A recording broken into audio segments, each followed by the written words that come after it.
Despite his weakened position, the embattled leader of Belarus is trying to project an image of strength to the world.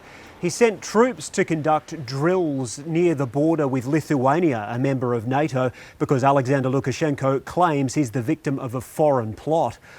Last week's disputed election saw him officially win 80% of the vote, but in the days that followed, hundreds of thousands of protesters took to the streets.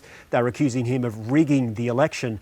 They were met with violence by authorities. Thousands were detained and many others were beaten. We spoke with Vadzim Kaspiarik, a designer from Minsk who took part in the protests. He says he was arrested and repeatedly beaten, and he's got the bruises to show for it.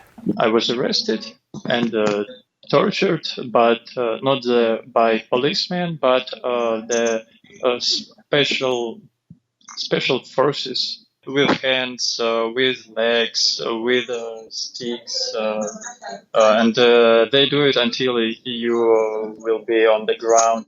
We also spoke to Andrei Karpeka, who went to the protests. Hours later, he was walking on the street with some friends and he was snatched. Suddenly, in an absolutely empty street in the middle of the night, so it was like 2:30, a minibus just stopped behind us and basically kidnapped me from the street without explaining why. So it was like really very terrifying.